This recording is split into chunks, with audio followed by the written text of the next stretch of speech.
Hello বন্ধুরা, welcome to my mini blog. আজকে ছিল সানডে, তাই সকালের ব্রেকফাস্টে করেছিলাম মূলোর পরোটা, নিরামিষ আলুর দম। মূলোর পরোটাটা তাই তোমাদের সাথে শেয়ার করলাম। দেখো, মূলোটাকে গ্রেটার দিয়ে একদম সুন্দর করে গ্রেট করে নিয়েছিলাম, দিয়েছিলাম পেঁয়াজ কুচি, কাঁচা লঙ্কা, ময়দা, তার সাথে আমি একটু আটা মিশিয়েছিলাম। এর পরিমাণটা অনেকটা হবে 2:1। খেয়ে দেখবে, যাদের অম্বলের প্রবলেম হয় তারা এইভাবে খেয়ে দেখবে, লুচি পরোটা কোনো রকম অম্বল হবে না। পরিমাণ মতো নুন ময়ম দিয়ে এটাকে সুন্দর করে মেখে নিয়েছিলাম। আচ্ছা, এতে কিন্তু কোনো পরিমাণে জল দেবে না, মূলত প্রচুর জল বেরোবে, যেটা দিয়েই তোমার আটাটা মাখা হয়ে যাবে।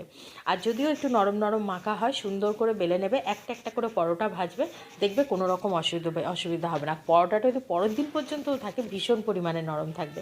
আমি ঘি দিয়ে পরোটাটা ভেজে নিয়েছিলাম, তোমরা যে যেটা দিয়ে ভেজে খাও সেটা দিয়েই খাবে, কোনো অসুবিধে নেই। পরোটাটা সুন্দর করে লাল লাল করে ভেজে নেবে।